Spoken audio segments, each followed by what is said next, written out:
Hi, Cancer and Cancer Rising. Here's your horoscope for October 2024. I'm Astrologer Joseph Anthony. All right, we're in eclipse season. We had one last month on the 17th. That was a lunar eclipse in Pisces right over here. So your world is about to change. And this month we have another eclipse, a solar eclipse that's going to activate the fourth house right here. And I'll talk about that in a minute. So this reading is for anyone who has a rising sign in Cancer or has a sun sign in Cancer. This is a general sun sign reading using the tropical Western astrology, using whole house systems. Again, it's very basic because I don't have everybody's birth chart, and everyone's birth charts are completely different. So this is a general overview of where the planets are in the sun sign. So here we see the sun sign of Cancer, and Mars happens to be in your sign, and it will be here for a long time because Mars is going to go into retrograde on December the 6th, and it's going to be very interesting to see many of you, how you react, especially having to do with relationships, your home environment, and dealing with children. Now this month, because of this eclipse, it's going to activate this energy in the fourth house, so your emotions may be running a little bit more unstable this month, or you may have some issues with family dynamics, or maybe you're moving or you're doing something to a home. This is the theme this month. But Mars is going to get entangled in this new moon. Eventually, it will be opposing Pluto, so there's some issues there going on. So it's a very tricky month. All signs are going to go through this tricky energy. As I've said for a while now, if you've been following my astrology, that this time of the year of 2024 is a very strange time with the energies. Because of the alignments. So we're going to dive in, and I'm going to give you a little overview of what I see here that you need to deal with. Okay, so again, use your own judgment and see if this makes any sense to you. So here we go. On the 2nd, we have the new moon solar eclipse in Libra right here. It's going to be at 10 degrees of Libra. So wherever this is in your actual birth chart, that's the area that's going to get lit up. But here in this chart, it has to do with this fourth house, which is associated normally with Cancer, meaning that the energy here of this house is very much like how a Cancer operates. They're emotional, they're looking for stability, they're very family oriented, and this is the foundation, like your childhood and anything to do with real estate matters. This is the house for that. So when we have a solar eclipse in this house, it highlights all of that. So what this suggests is many of you may be moving, buying a house, buying land, remodeling, dealing with family dynamics. And this all begins this month. It probably already started actually, but this is going to continue to highlight it now with a new moon solar eclipse in this fourth house. And so when we look to the aspects of this new moon, it is also making an alignment to Mars. And so Mars is making an alignment to this new moon. So again, it can be a little tricky. You might feel your edginess, restlessness, just being pulled all over the board emotionally, because it's activating the fourth house, and Mars is in your first house of identity and self.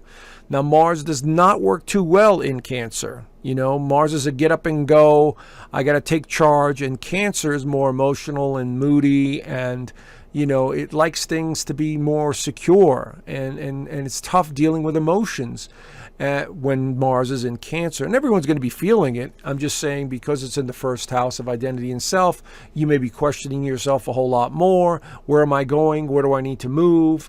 Or maybe you're having some family dynamics, because this is also about family dynamics.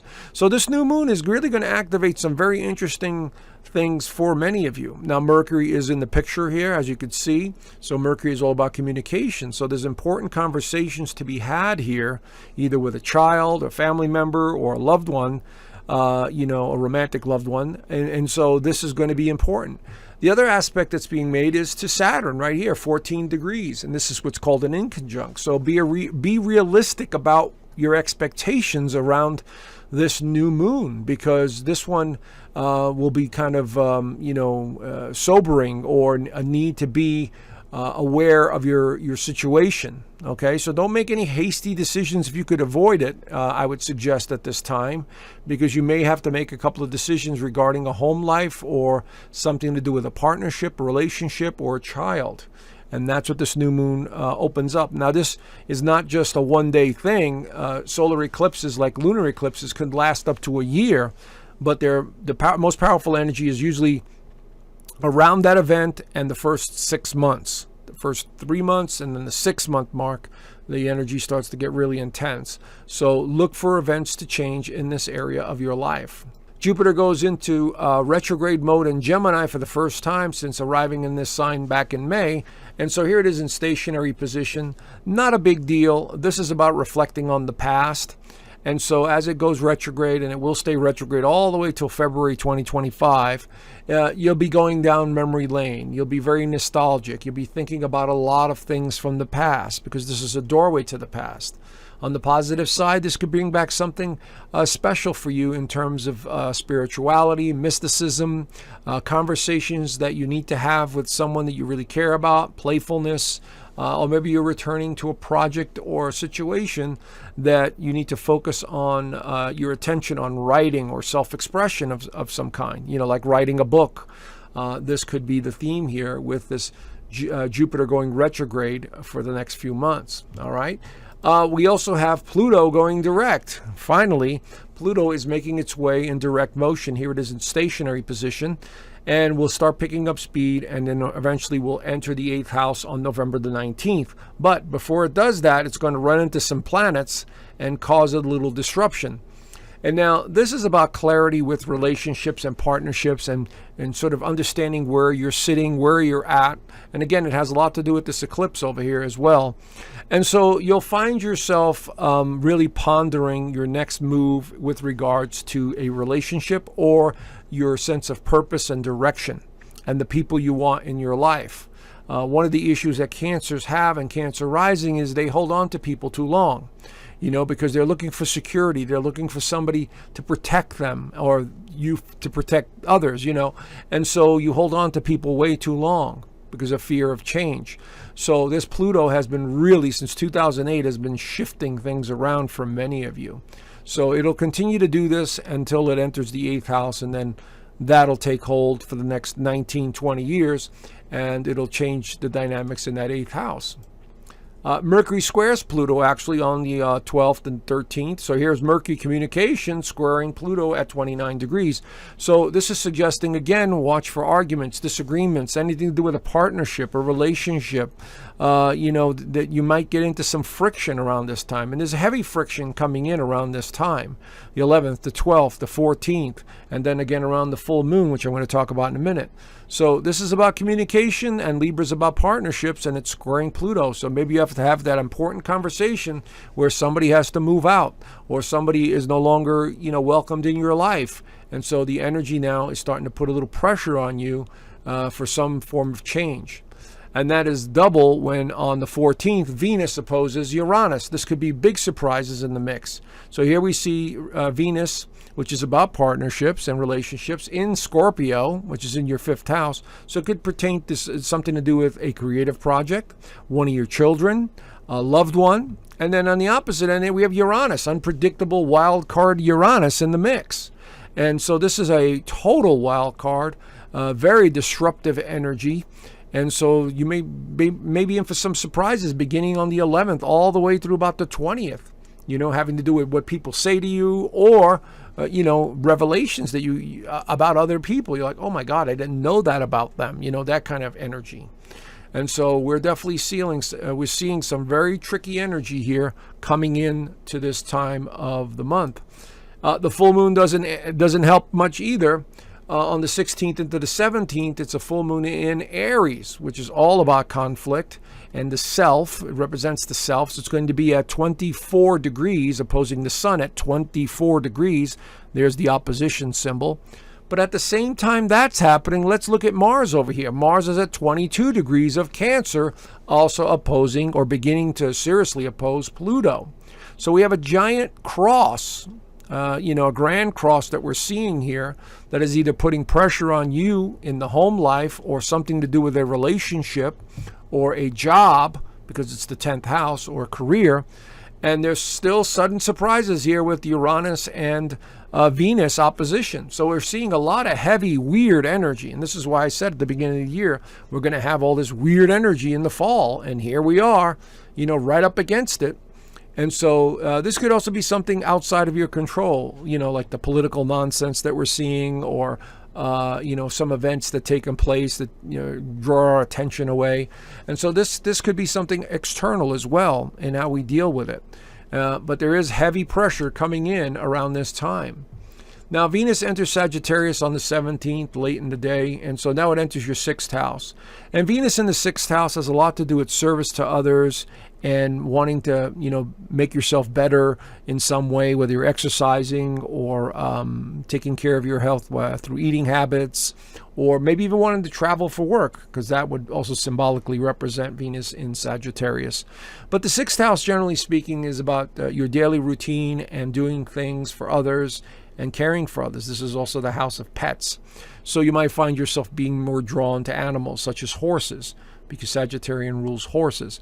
And so this is a time of taking some better care of yourself, maybe doing some traveling, and trying to find somebody to help you, maybe perhaps like a personal trainer or a nutritional coach or something along those lines. This could really help you with that Venus going through that part of your chart. Now again, the energy does not get any better here around the 21st when the Sun squares Pluto. So here we have the Sun at 29 degrees of Libra at 19 minutes past the hour, squaring Pluto at 29 degrees.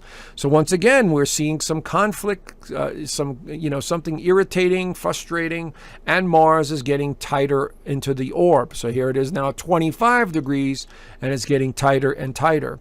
And so this is a lot of pressure. This is a lot of uncomfortable energy that's coming in that's going to force you to change in some way with regards to your feeling, your home, your foundation, your family, whatever it is in your own personal chart. This is a lot of pressure coming in. It's affecting everyone, so not just Cancer and Cancer rising.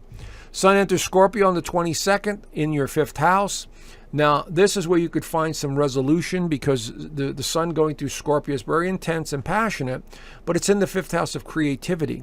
So this is about having fun, being playful, dealing with children. So you may begin to resolve matters that are on the table here, that I'm describing here.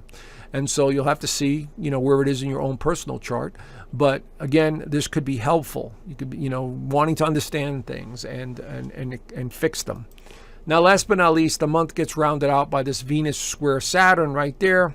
Venus is at 12 degrees. Saturn's at 12 degrees. We see a square. This has something to do with either your job or health matters. They may not be your health matters, maybe somebody else's health matters, or a child's health matters, whatever it is.